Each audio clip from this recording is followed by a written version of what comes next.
आता पुनर्विकास एक निरंतर चालणारी प्रक्रिया आहे. म्हणजे पीएमसी किंवा प्रकल्प व्यवस्थापन सल्लागाराचं पहिलं काम ते असतं की सोसायट्यांना योग्य मार्गदर्शन करून प्रक्रिया योग्य पद्धतीने करून घ्यायची. प्रकल्पाचं नियोजन करणे, त्याचा आराखडा बनवणे, नकाशा बनवणे, त्याला आपण म्हणतो प्लॅनिंग अँड डिझायनिंग. त्याच्यामध्ये मग सर हे सर्व्हिसेस पुरवताना कोणते कोणते अडथळे येतात तुम्हाला?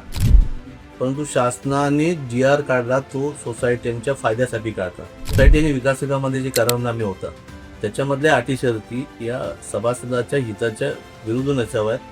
दुसरी एक मानसिकता आहे काही सभासदांच्या बाबतीत असं असते की मला काय फायदा होईल, मला जास्तीत जास्त बेनिफिट किती मिळेल, किंवा एखादी बिल्डिंग 30 वर्ष जुनी नाही आहे परंतु महापालिकेने तर ती धोकादायक जाहीर केलेली आहे, तर अशा बिल्डिंग या पुनर्विकासाला पात्र होतात. सर, बिल्डिंगचा पुनर्विकास करताना, रिडेव्हलपमेंट करताना त्यातील जे रहिवासी असतात त्यांना आपण काय आश्वासनं किंवा काय गॅरंटी दिली जाते?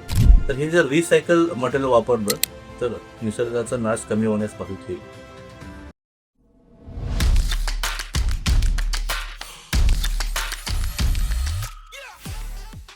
मी निलेश परब गप्पा टप्पाच्या नवीन भागात तुमचं मनापासून स्वागत करतो.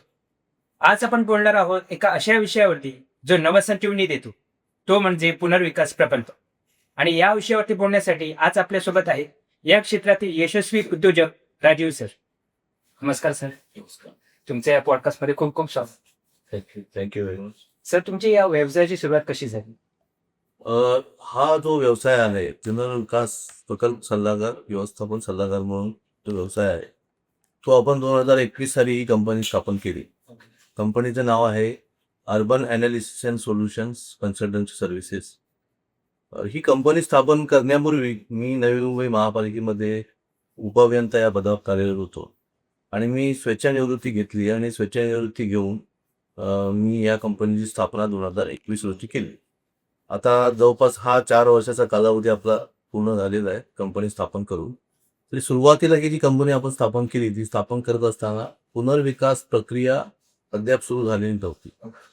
शासनाने 3 डिसेंबर 2020 रोजी नवी नियमावली महाराष्ट्रासाठी मंजूर केली आणि त्याच्यामध्ये नवी मुंबईतील जुन्या घरांच्या इमारतींच्या पुनर्विकासासाठीचे नियम अंतर्भूत त्याच्यामध्ये होते. तर त्याच्यानंतर माझी जी पार्श्वभूमी आहे नवी मुंबई महापालिकेतली, ज्याच्यामध्ये नगररचना विभागाचा माझा 8 वर्षाचा जो अनुभव आहे, त्या अनुषंगाने मग लोकांच्याकडून विचारणा व्हावं लागेल बाबा या नियमानुसार कसं कामकाज करायचं, काय फायदे होतील, नियम काय आहेत. तर ते करत असताना असं लक्षात आलं की आपल्याला तर स्वेच्छानिवृत्ती घेऊन वेगळा व्यवसाय तर सुरू करायचंच आहे. मग का नाही, ज्या क्षेत्रात आपली एक्सपर्टसी आहे, आपल्याला नॉलेज आहे, तर त्या क्षेत्रातच काम करणं उत्तम आहे. लोकांनाही काय ठरवू आपण मदत करू शकतो आणि व्यवसाय म्हणून पण करता येईल. त्या दृष्टिकोनातून मग 2021 मध्ये आपण या कंपनीची स्थापना केली. सर, तुमच्या कंपनीमार्फत कोणत्या कोणत्या सर्व्हिसेस प्रोव्हाइड केल्या जातात? जसं मी सांगेल की सुरुवात झाली नवी मुंबईमध्ये पुनर्विकासाला आणि आपण ही प्रकल्प व्यवस्थापन सल्लागार म्हणून कंपनी स्थापन केली. आता पुनर्विकास एक निरंतर चालणारी प्रक्रिया आहे. म्हणजे एका सोसायटीने सुरुवातीला निर्णय घेतल्यापासून प्रकल्प पूर्ण होऊन लोकांना नवीन घराचा ताबा मिळण्यापर्यंत हा सर्वसाधारणपणे जो 5 ते 6 वर्षाचा कालावधी आहे, त्याच्यामध्ये ही प्रक्रिया टप्प्याटप्प्याने चालते. मग याच्यामध्ये वेगवेगळ्या सल्लागार सेवा पुरवाव्या लागतात.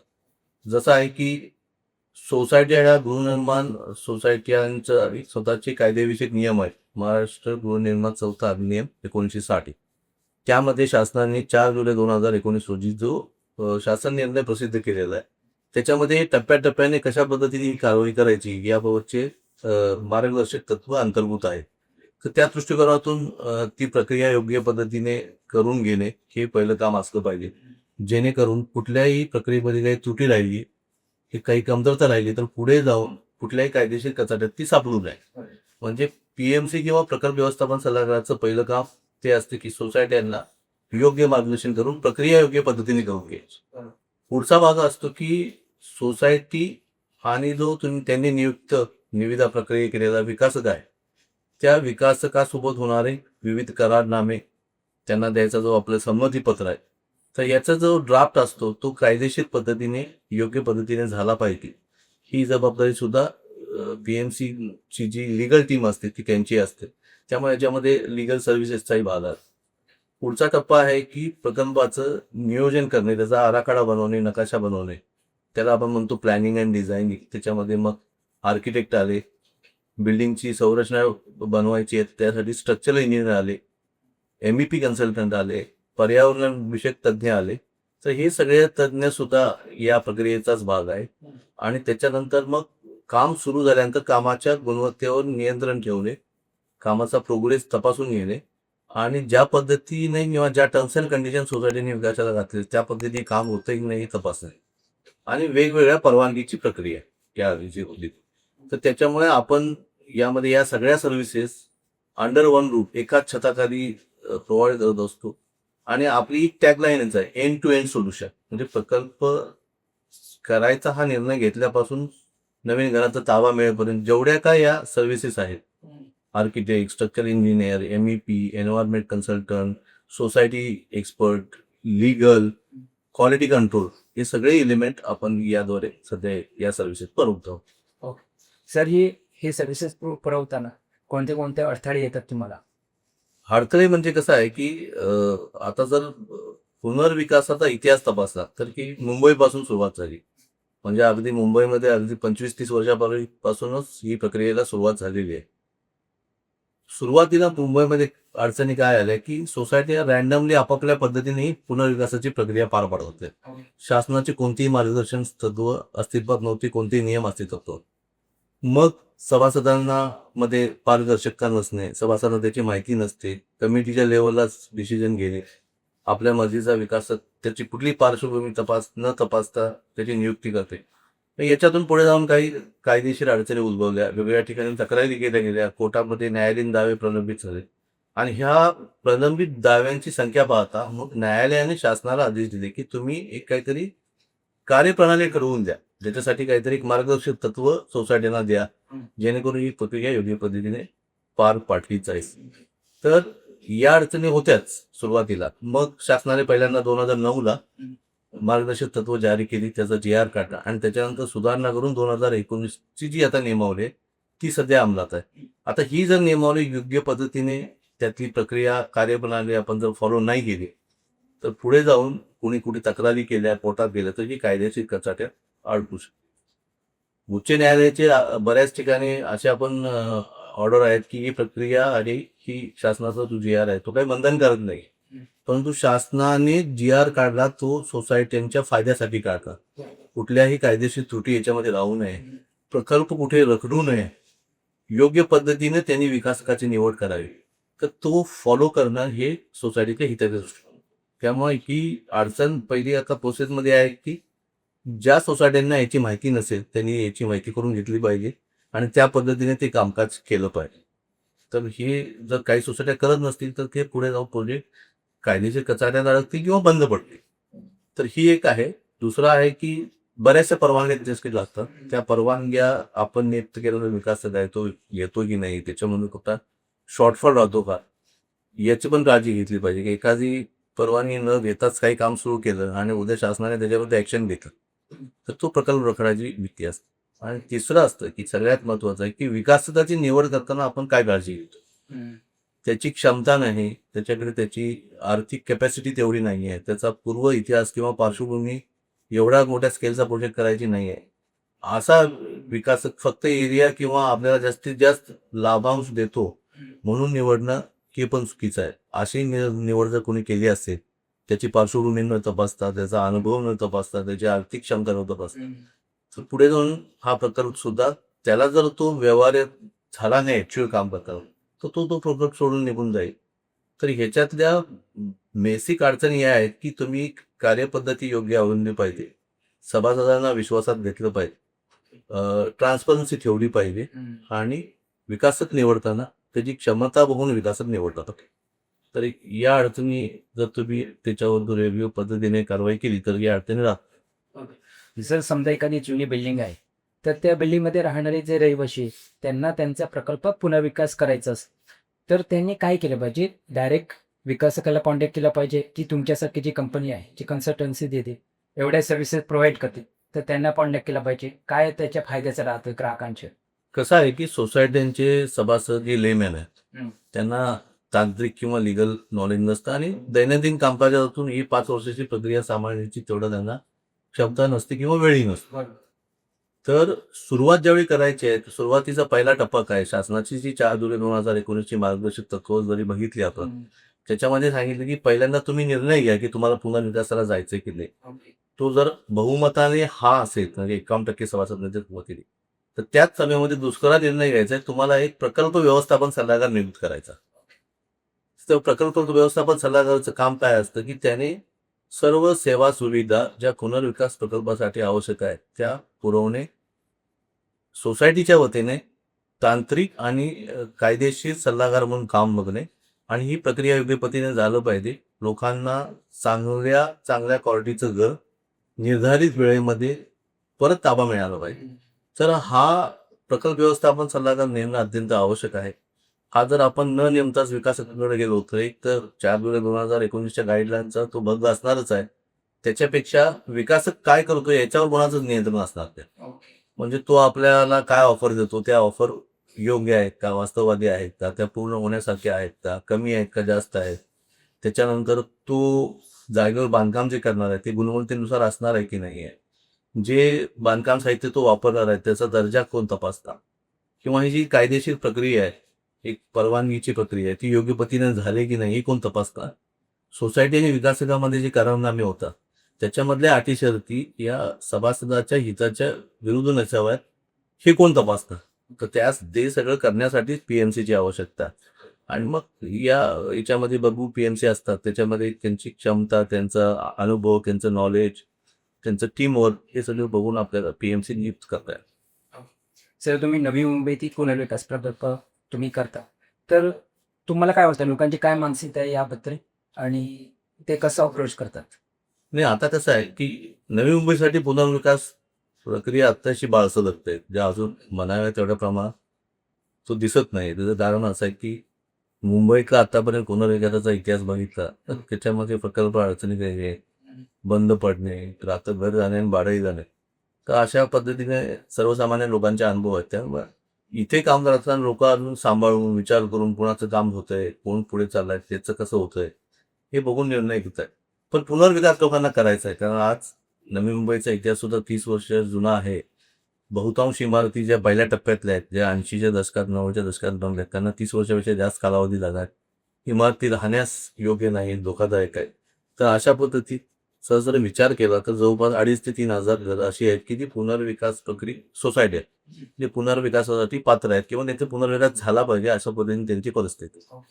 तर लोकांचा प्रतिसाद आहे का, तर प्रतिसाद आहे.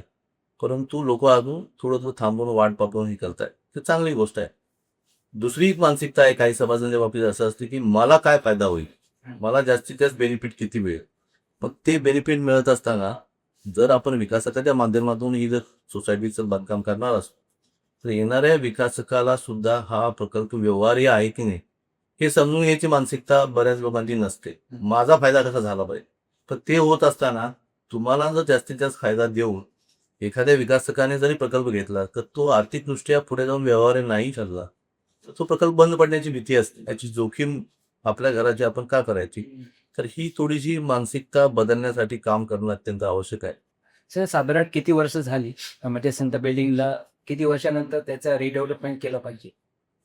नवी मुंबईच्या बाबतीत जर विचार केला तर नवी मुंबईमध्ये 2 प्रकारच्या इमारती आहेत. एक सिडकोने स्वतः बांधलेली घरं आहेत, इमारती आहेत. आणि दुसरं आहे की सिडकोने प्लॉट दिलेले आहे, जर सोसायटींना दिले किंवा बिल्डरना दिले आणि त्यांनी बिल्डिंग बांधून नंतर सोसायटी झाली, किंवा प्रकल्पग्रस्तांना वाटप केलेल्या बिल्डिंगवर पुन्हा सोसायटी झाली. तर जी पहिली कॅटेगरी आहे सिडकोने बांधलेली घर, त्याच्यासाठीचे पात्रतेबद्दलचे निकष असे आहेत की एकतर बिल्डिंग 30 वर्ष जुनी असली पाहिजे, किंवा एखादी बिल्डिंग 30 वर्ष जुनी नाही आहे परंतु महापालिकेने तर ती धोकादायक जाहीर केलेली आहे. तर अशा बिल्डिंग या पुनर्विकासाला पात्र होतात. दुसरा जो प्रकार आहे की त्याच्यामध्ये प्लॉट वितरित केल्याने त्याच्यावर इमारती उभारायच्या, त्याच्यासाठी पुनर्विकासाला हे नियम तर आहेतच. परंतु या जरी बिल्डिंग 30 वर्ष जुन्या किंवा धोकादायक नसतील, मात्र जो वाढीव एफएस आहे तो प्रीमियम भरून मिळत नसल्यामुळे तर अशा बाबतीत सुद्धा ज्या सोसायटी किंवा प्लॉट वितरित करून इमारती झालेल्या आहेत त्यांना तशी काही नियम नाही की ते पुनर्विकास इथं नव्या मुंबईत तरी करू शकतो. सर, बिल्डिंगचा पुनर्विकास करताना रिडेव्हलपमेंट करताना त्यातील जे रहिवासी असतात त्यांना आपण काय आश्वासन किंवा काय गॅरंटी दिली जाते? पुनर्विकास करताना आश्वासन काय दिलं जातं याच्यापेक्षा त्याची जी फिजिबिलिटी आहे, प्रकल्प व्यवहार का हवा, हा योग्य पद्धतीने प्रकल्प व्यवस्थापन सल्लागारांनी सभासदांना समजावून सांगितला पाहिजे. आता प्रकल्प व्यवस्थापन सल्लागाराचं पहिलं कामच ते आहे की फिजिबिलिटी रिपोर्ट त्यांना सबमिट कर. त्याच्यामध्ये काय असतं की आता शासनाने जे नवीन नियम मंजूर केले त्याच्यानुसार इथं FSI किती मिळणार आहे, त्या FSI नुसार इथं मॅक्झिमम किती बांधकाम होईल. मग त्या बांधकामामध्ये जर सिडकोनं बांधलेली घरं असतील तर काही भाग आपल्याला सिडकोने महापालिकेला घरं बांधून द्यायचं आहे. विकासकाला प्रकल्प व्यवहार्य होण्याच्या दृष्टिकोनातून काही क्षेत्र जाणार आहे आणि मग राहणारं जे क्षेत्र आहे ते आपल्याला मिळेल आणि ते मग पूर्वीच्या कार्पेट एरियापेक्षा किती प्रमाणात जास्त आहे. प्रकल्पाची किंमत काय आहे, जेणेकरून येणारा विकासक ज्यावेळी एखाद्या प्रकल्पाचा खर्च उचलत असतो त्याच्यावर त्याचा काहीतरी लाभांश किंवा नफा तो गृहीत धरतो. तर हा एकत्रित त्याचा मिळणारा जो महसूल आहे त्याच्यासाठी तिथे सुरू असलेले विक्रीचे दर काय आहेत, त्यानुसार त्याला किती क्षेत्र लागणार आहे. तर ह्या सगळ्या गोष्टी फिजिबिलिटी रिपोर्टमधून समजल्यानंतर वास्तववादी जी अपेक्षा असेल त्यानुसार वाढीव एरिया लोकांना मिळतोच. म्हणजे आता आहे त्याच्यापेक्षा जास्त एरियाचं घर मिळणं. नवी मुंबईच्या विचार केला तर जवळपास 70% पासून 100% वाढीव एरियाची घरं इथं सिडकोनं बांधलेल्या घरांच्या बाबतीत मिळत आहेत आणि दुसऱ्याच्या बाबतीत मग 40 ते 50% एवढ्या वाढीव एरिया मिळतो. त्याच्याशिवाय 3 वर्ष तुम्ही जर बाहेर राहणार तर त्याचं भाडं, डिपॉझिट, शिफ्टिंग, रिशिफ्टिंग, कॉर्कस पण मिळतो. आपल्याला जे टॅक्सेस किंवा प्रीमियम भरायचे ते सगळे विकास कामातून मोठे असतात. आणखी एक उच्च दर्जाच्या तंत्रज्ञान वापरून नवीन इमारत तेही पार्किंगची सुविधा, आता जुन्या इमारती बघितल्या त्याच्यामध्ये पार्किंग नाही आहे, लिफ्टची सुविधा नाही आहे, ॲम्युनिटी फॅसिलिटी नाही आहे. तर ह्या सगळ्या गोष्टी सुद्धा त्याच्यामध्ये आपल्याला मिळतात. तर ते पाहिजे. पुनर्विकास होत असताना तोपर्यंत जे रहिवासी असतात ते मग दुसरीकडे रेंट देणार, त्यांना मग तो जो रेंट असतो तो म्हणजे जो पुनर्विकास करणारी कंपनी असते ते पे करतं आणि समजा ठरलेलाही वेळ असतो म्हणजे 2 वर्ष लागतील रिडेव्हलपमेंटसाठी, त्यापेक्षा जर जास्त वेळ लागला तर काय होईल? आता कसं आहे की विकासकासोबत आपण जो करारनामा करतो ज्याला आपण विकास करारनामा किंवा डेव्हलपमेंट ॲग्रीमेंट म्हणतो, तर त्याच्यामध्ये या सगळ्या तरतुदी स्पष्टपणे नमूद करणे आवश्यक आहे. म्हणजे काय आहे की त्याचा टाइम पिरियड काय असला पाहिजे प्रोजेक्ट पूर्ण करण्याचा. नाही केला तर समजा 3 वर्षाचा सर्वसाधारणपणे आपण कालावधी गृहीत धरतो आणि प्रकल्प पूर्ण झाला पाहिजे. मग आपण ठरवलं असतं की 3 वर्ष बिल्डरने भाडं द्यायचं. परंतु जर प्रकल्पाला काही कारणामुळे वेळ लागला तर त्या वाढीव कालावधीचं भाडं सुद्धा विकासकांना देणे आवश्यक आहे. याची स्पष्ट तरतूद त्या करारनाम्यात असणं आवश्यक आहे. मग ती तशी तरतूद त्याच्यात असेल तर विकासकाला हे वाढीव जो एरिया तितके एरिया जो कालावधी लागणार आहे त्याचं सुद्धा भाडं त्याला देणं बंधनकारक असतं. ओके सर, पुनर्विकासाबाबत सरकारचे काय धोरण आहे किंवा काय नियम आहेत आणि ते रिडेव्हलपमेंटमध्ये अडथळा ठरतात का? नाही, नियमावली ही रिडेव्हलपमेंट सुकर होण्यासाठीच असते. हो. ती आपण त्याची अंमलबजावणी कशी करतो याच्यावर आहे. तर नवी मुंबईच्या बाबतीत जर तुम्ही विचार केला तर इथे 2 प्राधिकरण आहेत. एक नवी मुंबई महापालिका आहे किंवा पनवेल क्षेत्रासाठी पनवेल महापालिका आहे आणि जमिनीची मालक म्हणून सिडको आहे. तर या दोन्ही विभागाच्या परवानगी आहेत. त्याच्यानंतर राज्य शासनाचा पर्यावरण विभागाची परवानगी आहे. तर ह्या अथॉरिटी आहेत किंवा तुमचा सोसायटीच्या बाबतीत उपनिबंधक कार्यालय आहे. तर हे वेगवेगळ्या टप्प्यामध्ये यांच्या परवानग्या घेणे आवश्यक आहे. या परवानग्या म्हणजे तुमचा प्रोजेक्ट योग्य पद्धतीनं चाललेला आहे याच्याबाबत ते प्रमाणीकरण असतं. ओके. त्यामुळे त्याच्यामध्ये परवानग्या अडचण होत नाहीत. पण परवानगीची प्रक्रिया योग्य पद्धतीने निरंतर सुरू राहणे अपेक्षित आहे. बऱ्याच वेळा वेगवेगळ्या अडचणी येतात त्याच्यामुळे हे कालावधी लांबत जातो. तर ते होऊ नये एवढीच त्याच्यामध्ये अपेक्षा. सर, पुनर्विकासात ग्रीन बिल्डिंग किंवा सस्टेनेबल कन्स्ट्रक्शन याबद्दल तुमचं काय मत आहे? ग्रीन बिल्डिंग म्हणजे पर्यावरण पोषक ज्या बाबी आहेत त्याच्यामध्ये नवीन प्रकल्पामध्ये अंतर्भूत व्हाव्यात या मागचा त्याचा उद्देश आहे. शासन याला प्रोत्साहन देतं. प्रोत्साहन देत असताना शासनाने त्याला ॲडिशनल FSI पण दिलेला आहे. जर तुम्ही ग्रीन बिल्डिंग बांधत असाल तर 5 ते 7% एवढा अतिरिक्त FSI आपल्याला मिळतो. का दिलेला शासनाने? की प्रोत्साहन देण्यासाठी दिलं. तर त्याचे फायदे काय? तर त्याचे फायदे निश्चितच आहेत. पहिला त्याच्यामध्ये भाग असतो की तुम्ही जे बांधकाम साहित्य वापरणार आहे ते रिसायकल्ड मटेरियल वापरायचं आहे. म्हणजे इमारती आपण तोडतो त्याच्यानंतर त्याच्यातून डेब्रिज निघतं किंवा आपण निसर्गातल्या वेगवेगळ्या वस्तूंचा उपयोग करून जे झाडं असतील ते झाडं तोडून किंवा वेगळ्या निसर्गाचा नाश करूनच आपण हे बांधकाम साहित्य वापरतो. तर हे जर रिसायकल मटेरियल वापरलं तर निसर्गाचा नाश कमी होण्यास मदत होईल. दुसरं आहे प्राधान्याने सोलार पॅनल बंधनकारक केलेले आहेत. म्हणजे काय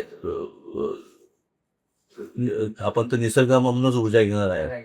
तर ती ऊर्जेचा वापर त्या पद्धतीने करायचा आहे.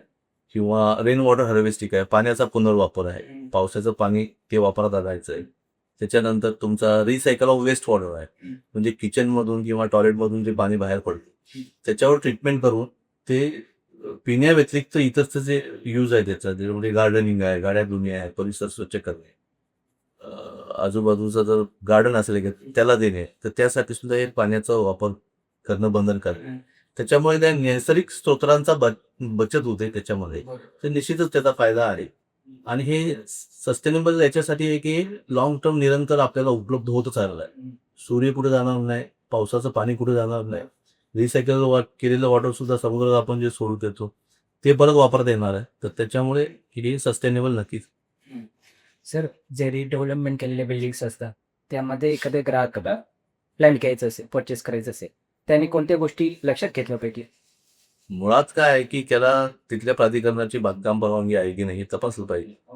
दुसरं आहे आपल्याकडे महारेरा अथॉरिटी आहे. महारेरामध्ये नोंदणी करणे प्रकल्पाची अत्यंत आवश्यक आहे आणि त्याच्यानंतरच विक्री करता येते. त्यामुळं महारेराची नोंदणी आहे की नाही ती तपासायचं. जे विकासक ॲडव्हर्टाईज करतात त्यांच्यामध्ये तो महारेराचा नंबर पण असतो. आता QR कोड पण दिले महारेरानं. ते सगळे स्कॅन केल्यानंतर तुम्हाला संपूर्ण प्रकल्पाची माहिती इझिली डिजिटल स्वरूपात मिळते. त्याची जी आता त्याचं जे लँड रेकॉर्ड आहे, त्याला वेगवेगळ्या परवानग्या ज्या मिळाल्या आहेत, त्याला ती महापालिकेने बांधकाम परवानगी दिली आहे, मंजूर नकाशा आहे, जेणेकरून त्याची फसवणूक होणार. त्यामुळे मुळात महापालिकेची परवानगी, वेगवेगळ्या विभागाच्या परवानग्या आणि महारेराचं रजिस्ट्रेशन या गोष्टी तपासूनच त्यांनी त्या प्रकल्पात गुंतवणूक करू नये योग्य आहे. बरेच लोकांचं वास्तुशास्त्रावरती विश्वास, तर ते सगळ्या गोष्टी बघतात की वास्तुशास्त्राप्रमाणे ते घर कसं आहे. तर तुम्ही डेव्हलपमेंट करताना या गोष्टीचा विचार करता? नक्कीच वास्तुशास्त्राचा विचार केला जातोच, परंतु एक स्वतंत्र घर बांधलंय आणि एक गृहनिर्माण संस्थेची एखादी इमारत बांधली ज्याच्यामध्ये 100, 150, 200 फ्लॅट असतात. त्याच्यामध्ये 100% वास्तुशास्त्राचं पालन होईल याची काही शाश्वती नाही आहे. परंतु जे काही शक्य आहे ते करूनच मग त्यानुसारच त्याचं प्लॅनिंग डिझाईनिंग करताना ह्याचा विचार केला. सर, ज्यांना कन्स्ट्रक्शन लाईनमध्ये यायचे, बिल्डर्स व्हायचे किंवा कन्सल्टन्सी तुम्ही जशी चालवते त्याप्रमाणे चालवायचे, तर कोणत्या गोष्टी त्यांच्याकडे स्किल्स आवश्यक आहेत आणि काय म्हणजे त्यांनी तयारी केली पाहिजे त्यासाठी? नक्कीच. आता याच्यामध्ये काय नवी मुंबई असेल किंवा महाराष्ट्रात आता सगळ्यात ठिकाणी असेल, पुणा असेल, कल्याण, पुणे, ठाणा, मुंबई याच्यामध्ये जुन्या इमारती जवळपास 30 वर्षापेक्षा जास्त जुन्या झालेल्या आहेत. तर तिथे पुनर्विकासाची प्रक्रिया आता वेगानं सुरू आहे. ती व्यवसाय म्हणून नक्कीच संधी आहे. म्हणजे एखादे सल्लागार असते कुठल्याही क्षेत्रातले, म्हणजे ते आर्किटेक्ट असण्यापासून अगदी पर्यावरण विषयक सल्लागार असतील, तर त्यांनाही सुवर्ण संधीच आहे. त्या क्षेत्रात कुणाला काम करायचं असेल किंवा बिल्डर विकासक म्हणून करायचं आहे तरीही संधी आहे. आता हे जर सल्लागार सेवा आहे, ही जर तुम्हाला करायची असेल तर त्याच्यातलं तुम्हाला ज्ञान असणं आवश्यक आहे. आणि ती सेवा आपण योग्य प्रकारे सोसायटींना कशा पद्धतीने पुरवू शकतो याची खात्री आपल्याला स्वतःला असणं सुरुवातीला आवश्यक आहे.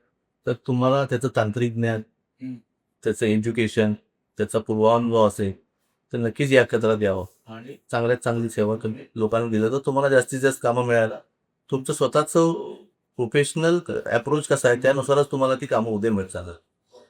तुम्ही जर विकासक होणार असाल तर सोसायटी ज्यावेळी विकासक निवडतात किंवा त्यांनी तो निवडायचा आहे, ते निवडत असताना त्याची पार्श्वभूमी तपासली जाते की त्याला त्याचा एक्सपिरियन्स किती आहे, पुनर्विकासाच्या कामाचा अनुभव आहे का, काय स्केलचं काम, बिल्डिंगचं काम त्यांनी केलेलं आहे, त्याच्यानंतर त्याची आर्थिक क्षमता काय आहे की आता एक एक प्रकल्प करायचा म्हणजे जो करोडोचा प्रकल्प आहे तर ते करण्याची त्याची आर्थिक क्षमता आहे की या सगळ्या बाबी तपासूनच सोसायटी मार्फत निर्णय घेतला जातो. त्यामुळे या सगळ्यामध्ये जर तुम्ही इलिजिबल असाल तर नक्कीच तुम्हाला ती संधी आहे. त्या दृष्टिकोनातून कोणी प्रयत्न करू शकतो. सर, पुढच्या 5 ते 10 वर्षात तुम्हाला काय वाटतं की या डेव्हलपमेंट क्षेत्रात कोणते बदल अपेक्षित आहेत आणि तुम्ही त्यासाठी काय प्रिपरेशन करता?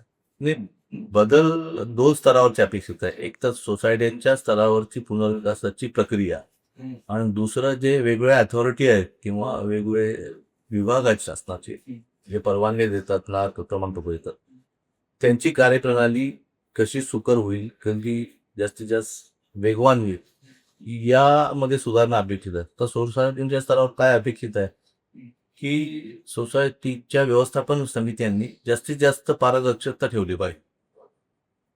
प्रोसेस करताना शासनाची जी मार्गदर्शक तत्व आहे त्यांचं पालन केलं पाहिजे. विकासकाची निवड करताना तो सक्षम आहे की नाही आर्थिकदृष्ट्या, त्याचा पूर्वानुभव चांगला आहे की नाही, त्याचं ट्रॅक रेकॉर्ड चांगला आहे की नाही, हे तपासलं पाहिजे आणि त्याद्वारेच ही प्रक्रिया पूर्ण केली पाहिजे.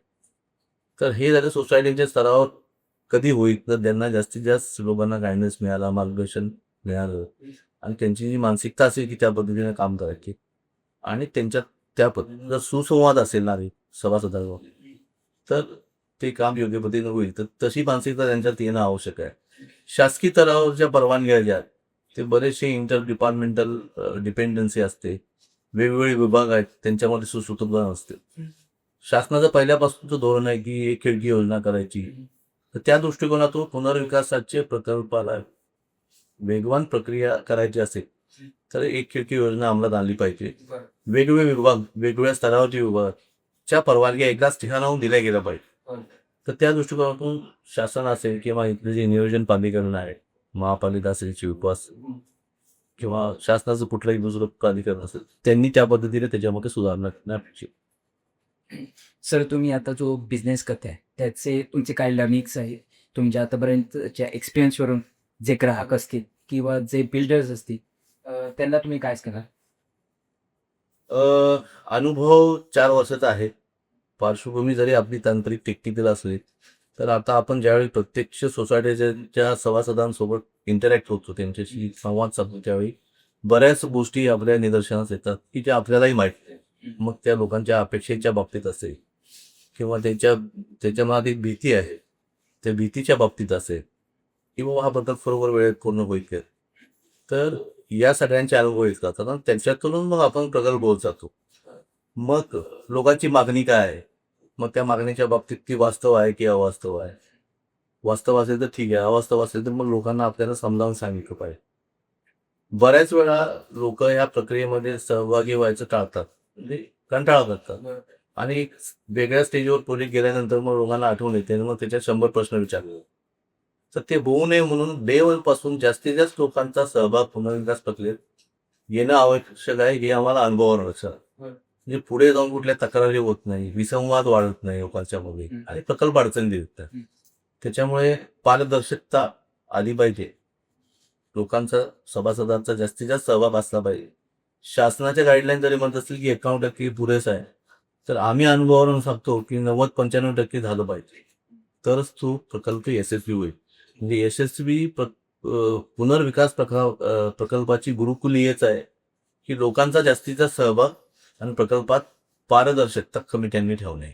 तर हे आम्हाला अनुभवावरून आम्ही हे समजत शकतो. विकासकाच्या बाबतीत सुद्धा विकासक सुद्धा ज्यावेळी ऑफर देतो, त्यांनी सुद्धा हा प्रकल्प आपल्याला निर्धारित वेळेत पूर्ण करून लोकांना तो हँडओव्हर करायचा आहे आणि चांगल्या दर्जाचं काम पूर्ण करून ते करायचं आहे. तर त्यानुसारच त्याचं कॅल्क्युलेशन केलं पाहिजे. प्रकल्प घ्यायचा आहे म्हणून लोकांना लालूच दाखवणं हे पण चुकीचं आहे आणि आपली आर्थिक क्षमता नसतील तर घेऊ नका. तर विकासकांना सुद्धा माझं नम्र निवेदन आहे की प्रकल्प घेताना सगळ्या गोष्टींचा विचार करू. आपल्याला याच्यात डिलिव्हरी द्यायची आहे, विदिन टाइम द्यायची आहे आणि चांगल्या क्वालिटीचं घर बांधून द्यायचं आहे. या दृष्टिकोनातूनच तुम्ही तुमच्या ऑफर दिल्या पाहिजे. सर, सध्या तुमचे कोणते प्रोजेक्ट्स आणखी? आता मागच्या 4 वर्षाचा आपला हा जर्नी आहे. आज आपल्याकडे ऐरोलीपासून पनवेलपर्यंत म्हणजे बेसिकली जे नवी उभं क्षेत्र आहे, याच्यामध्ये टोटल 108 गृहनिर्माण संस्थांनी आपल्याला अपॉइंट केलेलं आहे. तेवढ्या प्रोजेक्टवर आपण काम करत आहोत. त्याच्या व्यतिरिक्त 8 प्रकल्प आहेत जे ओपन प्लॉटवरचे, ज्याला आपण ग्रीनफील्ड प्रोजेक्ट बघतो. 108 सोसायट्यांचे जे पुनर्विकास प्रकल्प आहेत, त्याच्यामध्ये ही टप्प्याटप्प्याची प्रोसेस पूर्ण करून जवळपास 60 प्रोजेक्टमध्ये आपण टेंडर प्रक्रियेद्वारे विकासक निवडीची प्रक्रिया पूर्ण केलेली आहे. हे विकासक निवड प्रक्रिया पूर्ण झाल्यानंतर त्यांना 79 NOC घ्यावी लागते उपनिपातळीवर, की जवळपास 45 प्रोजेक्टमध्ये आपण घेतलेली आहे. या निवडलेल्या विकासकांसोबत सोसायटीचे जे करारनामे करायचे ते जवळपास 30 सोसायटीचे करारनामे पूर्ण झालेले आहेत. 6 प्रकल्प महापालिका आणि वेगवेगळ्या डिपार्टमेंटच्या परवानगी घेऊन साईटवर सुरू झालेले आहेत. 16 प्रकल्प आहेत की बाकीच्या सगळ्या परवानग्या आल्या आहेत. फक्त पर्यावरण विभाग आणि महापालिकेची परवानगी याच्यासाठी सध्या प्रलंबित आहेत. तर सर्वसाधारणपणे हे आमचं वर्क प्रोफाईल आहे. ओपन प्लॉटच्या बाबतीमध्ये सुद्धा जे 8 प्रकल्प आमचे जे सुरू आहेत त्याच्यामध्ये गोदरेजची जी टाउनशिप आहे पनवेलची त्यांचं अप्रुव्हल, लायझनिंग आणि ड्रॉईंग या गोष्टी आपण करतो सर. आणि बाकीचे रेसिडेन्शियल, कमर्शियल, इन्स्टिट्यूशनल प्रोजेक्ट आहेत. काही शासनाचे पण प्रकल्प आहेत ज्याच्यामध्ये नवी मुंबई महापालिका आहे. झारखंड राज्याचं जे झारखंड भवन नवी मुंबईत बनते त्याच्यासाठी सुद्धा आपण कन्सल्टंट आहोत. त्याच्यानंतर APMCचं जे सेंट्रल फॅसिलिटी बिल्डिंग आहे त्याचा पुनर्विकासाचा प्रकल्प. त्यामुळे शासनाच्या याच्यावर सुद्धा पॅनलवर सुद्धा आपण आहोत, त्याचे प्रकल्प करतो. महाराष्ट्राच्या सहकारी बँकेने सुद्धा आम्हाला इम्प्लिमेंट केलेलं आहे. त्यांच्याकडे जे स्वयं पुनर्विकासाचे प्रकल्प येतात त्या प्रकल्पाची तपासणी करणे, छाननी करणे, आमचा अहवाल देणे या स्वरूपाचं ते कामकाज आहे. तर अशा पद्धतीने आपण 100 जास्त वेळ तो सध्या काम करतो. तुम्हाला एखादा प्रोजेक्ट मिळाला त्यानंतर तो पूर्ण करण्याच्या दृष्टीने तुमची काय प्रोसेस असते? आता आपण ही जी सेवा देतोय हे पहिल्यांदा सुरुवात केली त्यावेळेस आपल्या लक्षात आलं की वेगवेगळ्या सुविधा याच्यामध्ये द्याव्या लागतात. एक पर्टिक्युलर सर्व्हिस नाही, त्याच्यामध्ये एन नंबर ऑफ सर्व्हिसेस आहे. मग त्या सर्व्हिसेस आपल्याला एकाच ताखाली देता येतील की नाही या दृष्टिकोनातून सुरुवातीपासून आपण प्रयत्न केला. त्याच्यानुसारच आपण हे मॉडेल बनवलेलं आहे की अंडर वन ऑल सर्व्हिसेस. तर त्याच्यामध्ये मग सोसायटीची प्रोसिजर ती करून घेण्यासाठी त्या विषयाचे तज्ज्ञ आहेत. आमच्याकडे सुभाष पाटील साहेब हे काम बघतात. सुभाष पाटील साहेब हे सहनिबंधक म्हणून सेवानिवृत्त झाले. त्यांना जवळपास 32 वर्षाचा शासनाचा सहकार विभागाचा अनुभव आहे. वेगवेगळे गृहनिर्माण संस्थाविषयक कायदे नियम आहे, त्याचे जे रूल्स रेग्युलेशन म्हणतात त्याच्यामध्ये त्यांचा सक्रिय सहभाग. त्यामुळे असा तज्ज्ञ व्यक्तीच्या मार्गदर्शनाखालीच ही पूर्ण प्रक्रिया पार पडली जाते. प्रक्रिया पार पडत असताना जे टेंडर करून आपण विकासाची प्रक्रिया करतो त्याच्यामध्ये मी स्वतः सिव्हिल इंजिनियर आहे. आमचे आर्किटेक्ट आहेत पियुष टाकजी. आम्हाला दोघांनाही 25 वर्षापेक्षा जास्त अनुभव आहे या सगळ्या प्रक्रियेचा. तर आमच्या मार्गदर्शनाखाली ही प्रक्रिया आपण योग्य पद्धतीने पार पाडून घेते. विकासक निवड झाल्यानंतर त्याचे कायदेशीर काही डॉक्युमेंट बनवावे लागतात, जसं डेव्हलपमेंट ॲग्रीमेंट आहे, कन्सेंट आहे, वेगवेगळे ॲफिडेव्हिट आहे, पॉवर पॅटर्न. तर हे सुद्धा योग्य असणं आवश्यक आहे. त्यातल्या ज्या अटी शर्ती आहेत त्या सभासदाच्या हिताच्या विरोधी नसाव्या, त्याच्या हिताला बाधा आणणाऱ्या नसाव्या, उलट सोसायटीच्या बाजूच्या असल्या पाहिजे. हे सगळं तपासण्यासाठी वकिलांची टीम लागते. तर हे आमच्याकडे जवळपास 5 कायदेविषयक तज्ज्ञ आहेत. त्याच्यामध्ये संतोष यादवजी आहे, यांचा जवळपास 10 ते 12 वर्षाचा सहकारी विभागाचाच कायदेशीर अनुभव आहे त्यांना कायदेशीर प्रक्रियेचा. तर त्यांच्या मार्गदर्शनाखाली ही सगळी प्रक्रिया आम्ही पार पाडतो. प्रकल्पाचं आराखडा बनवणे, प्लॅनिंग, डिझायनिंग, वेगवेगळ्या विभागाचे परवानगी आले हे मुख्यप्रमाणे architect, structural engineer, MEP consultant, environment consultant यांचं काम असले. हे सगळं कामकाज आर्किटेक्ट पियुष टाकबे आमचे सहकारी आहेत त्यांच्या माध्यमातून त्याच्या मार्गदर्शनाखाली केलं जातं. त्यांनाही जवळपास 25 वर्षाचा अनुभव आहे. त्यांच्या हाताखाली जवळपास 15 ते 16 आर्किटेक्ट कार्यरत आहेत. आणि काम सुरू झाल्यानंतर प्रत्येक साईटवर डेडिकेटेड स्टाफ आपण नेमलेला आहे क्वालिटी चेक करायला. म्हणजे आपण जे डेव्हलपमेंट ॲग्रीमेंटमध्ये अटी शर्ती घातलेली आहे, जे बांधकाम साहित्य विकासकांना वापरणं बंधनकारक केलं ते सगळं वापरलं जातं की नाही, त्याच्या वेगवेगळ्या फील्ड टेस्ट आहेत, लॅबोरेटरी टेस्ट आहेत, ते करून घेणे, काम दिलेल्या शेड्यूलनुसार पूर्ण होतंय की नाही त्याचा अहवाल सोसायटीला देणे, रिव्ह्यू मिटिंग घेणे, यासाठी डेडिकेटेड साईट सुपरविजनचा स्टाफ आपला प्रत्येक साईटवर आहे. त्याच्यामध्ये साईट इंजिनियर आहे. आमचे साईट इंजिनियर 25, 25, 30 वर्ष अनुभव असलेले आहेत. त्याच्यानंतर आर्किटेक्ट साईट विजिटला जातात, स्ट्रक्चरल इंजिनियर साईट विजिट जातात, त्याच्या वेळी रिक्वायरमेंट असेल तर अशा पद्धतीने जवळपास 50 लोकांचा आपला स्टाफ आहे. आणि हे सगळे यातले तज्ज्ञ लोक या ठिकाणी सर्व सेवा आपण end to end solution provide करतो. सर तुमची company urban analysis and solution यानंतर कोणती सोसायटी का रिडेव्हलपमेंटसाठी अप्रोच करायचं असेल तर ते कसं करू शकतात? याच्यामध्ये आपलं जे ऑफिस आहे, आपलं कार्यालय आहे CBD बेलापूर सेक्टर 15 या ठिकाणी. कोर्टाची जी इमारत आहे त्याला लागूनच शेल्टन सकाळ या इमारतीत आपलं कार्यालय आहे. 12वे आणि 13वे माळावर. 13व्या माळावरून बहुतांश कामकाज चालतं. तिथे संपर्क साधू शकता किंवा आपण आपली वेबसाईट आहे, वेबसाईटची लिंक आपण दिलेली आहे किंवा व्हॉट्सअप नंबर्स आपण पब्लिश केले. तर बऱ्याच वेळा आपण हे सगळ्या बाबी प्रसिद्ध करत असतो. त्याद्वारे किंवा आमच्या इथं जी साईटवर कामं सुरू झालेली ऑलरेडी जिथं आम्ही नियुक्त झालेलो आहे त्या सोसायटीच्या पदाधिकारी किंवा सभासदांच्या माध्यमातून सुद्धा ते आपल्याशी संपर्क करू शकतात. सर तुमची पुढचं विजन काय आहे तुमच्या या कंपनीला पुढच्या 5-10 वर्षामध्ये पुढे बघा? विजन तर मोठं आहे. विजन मोठं असल्याशिवाय काही होतच नाही. बरोबर.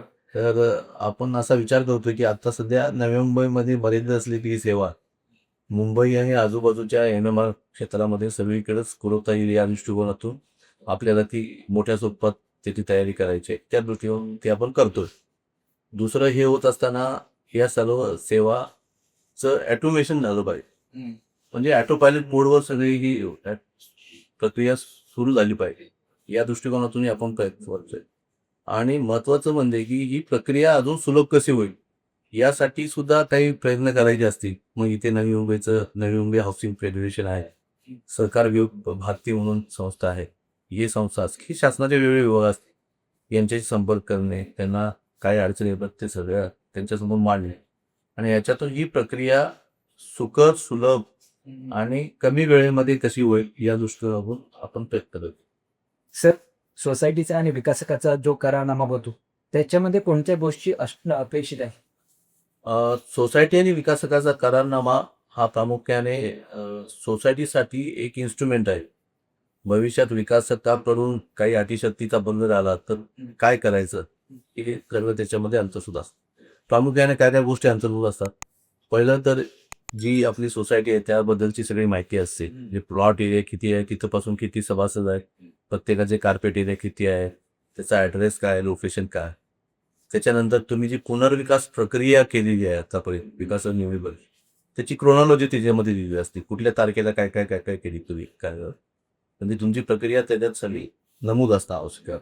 तिसरं विकासकासोबत जे आपण निगोशिएशन करून जे टर्म्स अँड कंडिशन फायनल करतो ज्याच्यामध्ये आपल्याला किती एरियाचं नवीन घर विकास देणार आहे, भाडं किती देणार आहे, डिपॉझिट किती देणार आहे, ब्रोकरेज काय असेल, शिफ्टिंग रिशिफ्टिंगचे चार्जेस कसे मिळणार आहे, भाडं जे मिळणार आहे ते किती तारखेच्या आत मिळालं पाहिजे.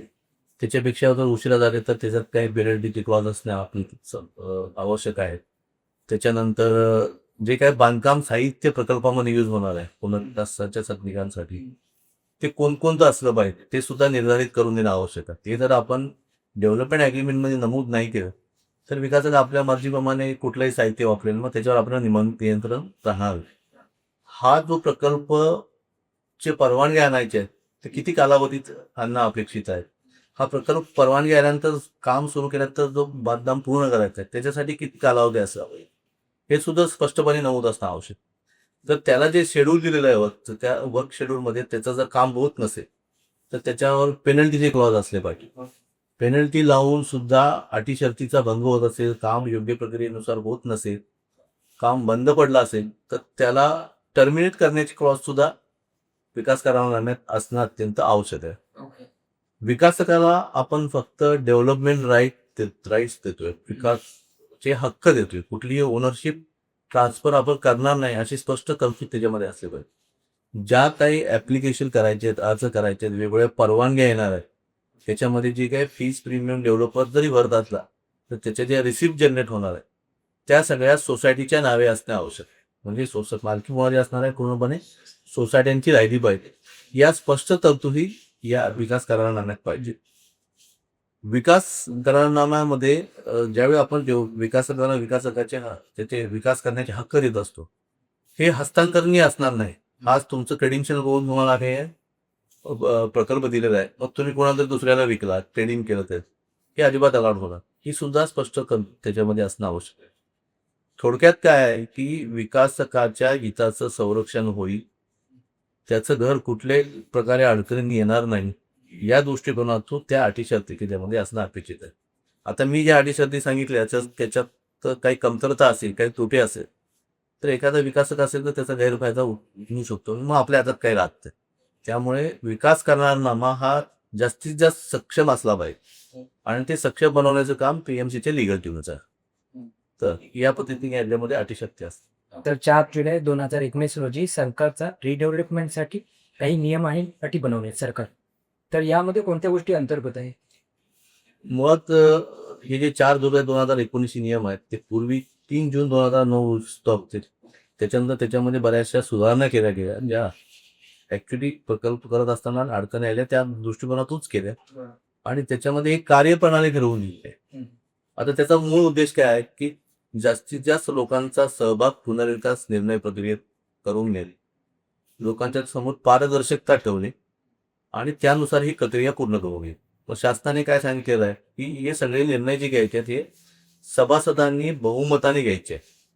म्हणजे तुम्ही नेमलेली व्यवस्थापन समिती असेल किंवा तुम्ही नेमलेला पीएमसी असेल ही काय परस्पर निर्णय घेऊ शकत नाही, त्यांना ते अधिकार असतात. त्यांना फक्त अंमलबजावणीचे आहेत. तर निर्णय कुणी घ्यायचे? सभासदांनी घ्यायचे, की त्याच्यामध्ये स्पष्ट लिहिलेलं आहे. किती सभासदांनी घ्यायचे? बहुमत आहे. म्हणजे काय 51% सभासदांच्या संमतीने सगळे निर्णय झाले पाहिजे. पण हे निर्णय घ्यायचे कुठे? त्याच्यासाठी विशेष सर्वसाधारण सभा, स्पेशल जनरल बॉडी मीटिंग आयोजित करायचे. आता ह्या पूर्ण टप्प्यामध्ये किमान 4 ते 5 वेळा अशा विशेष सर्वसाधारण सभा आयोजित कराव्या लागतात.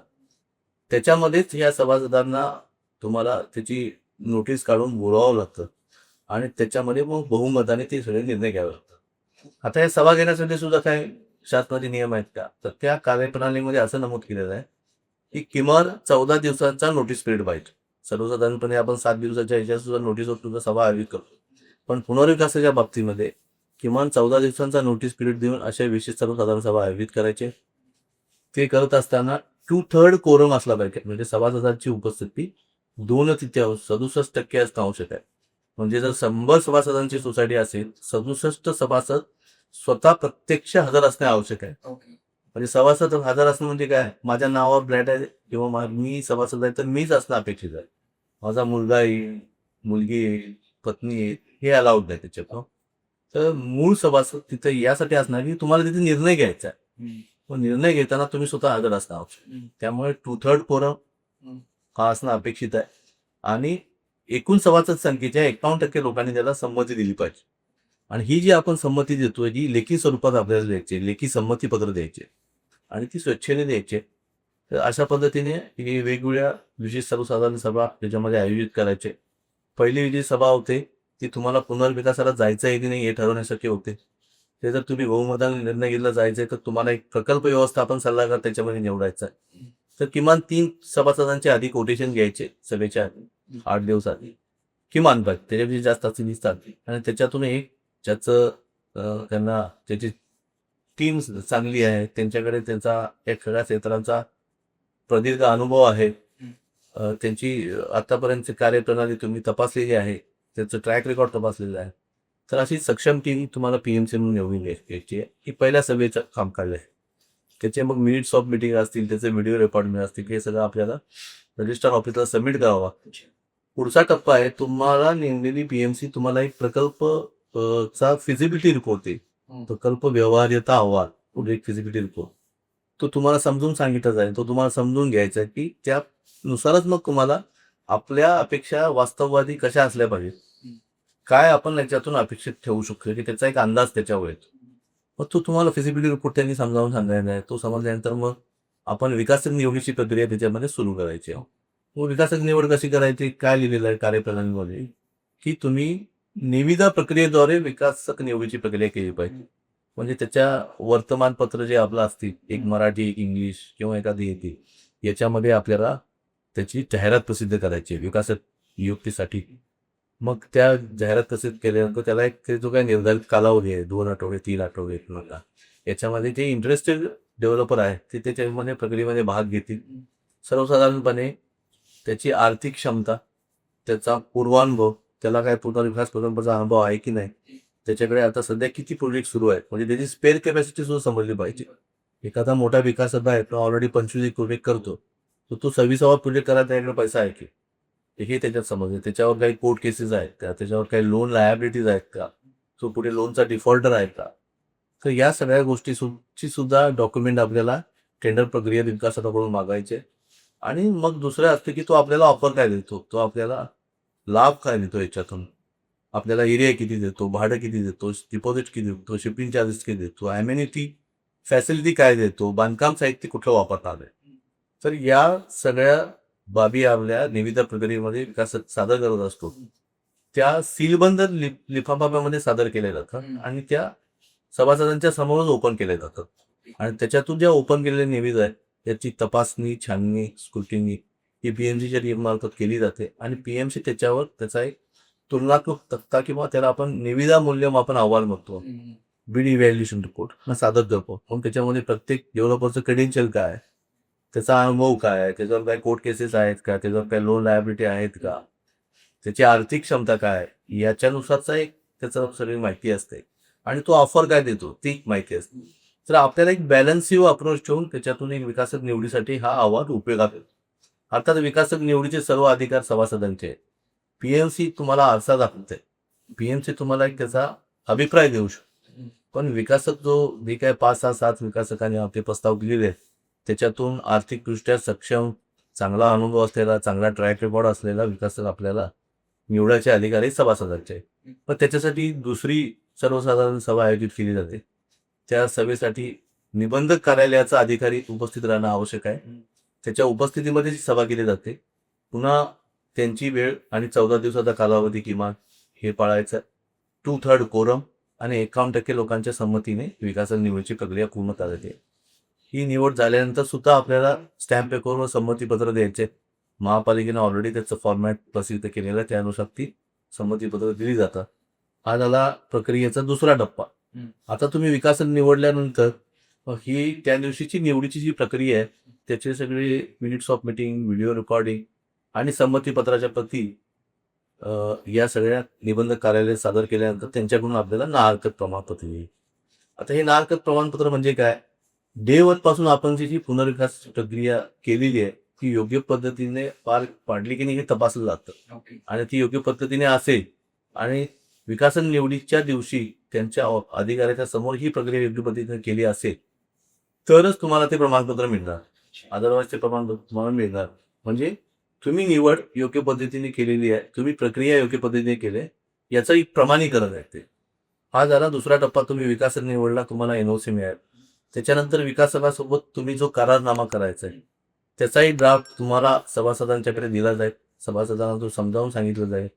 सभासदांच्या त्याच्यामध्ये काही सूचना असतील, काही हरकती असतील, ते within the framework of law असतील, त्या सगळ्या त्याच्यामध्ये समाविष्ट केल्या जातील आणि सभासदांच्या मंजुरीनंतरच तो नोंदणी होईल त्याची. म्हणजे त्याची जी काही आवश्यक स्टॅम्प ड्युटी असते ती विकासकांना भरायची आहे, त्याची नोंदणी केली जाते.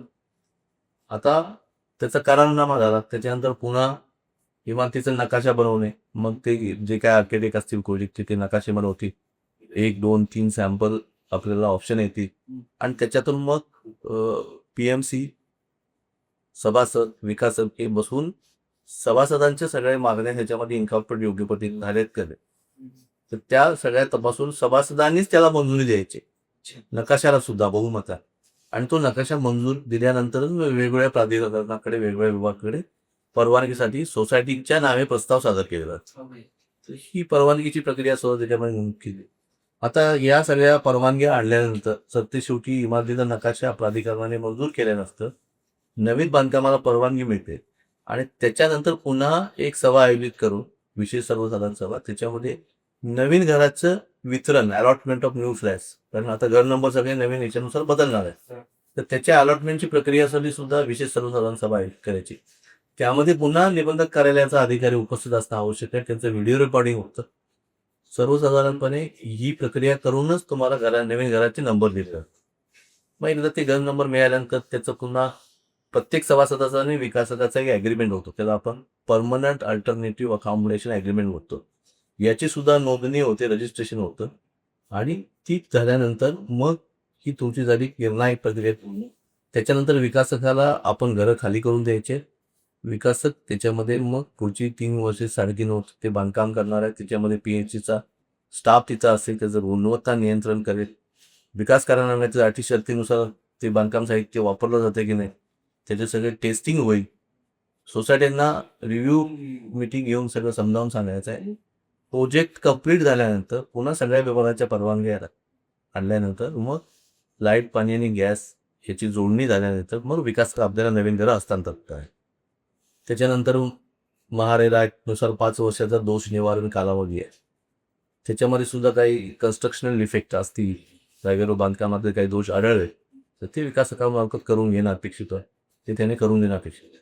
तर ही जी प्रोसेस मी आता एक्सप्लेन केली हा ते 4 जुलै 2019च्या शासनाने जारी केलेल्या मार्गदर्शक तत्वांचाच भाग आहे. तर अशा पद्धतीने जर तुम्ही कारवाई केली भले थोडा उशीर लागेल वेळ लागेल कुठलाही शॉर्टकट न करता कुठली त्रुटी न ठेवता कुठलेही लॅप्सेस ऑफ प्रोसिजर न करता आपण जर ही प्रक्रिया पार पाडली तर मग त्याच्यात पुढे जाऊन कुठल्या अडचणी येत नाही सभासदांची फसवणूक होत नाही तर ते पालन करणं अत्यंत आवश्यक.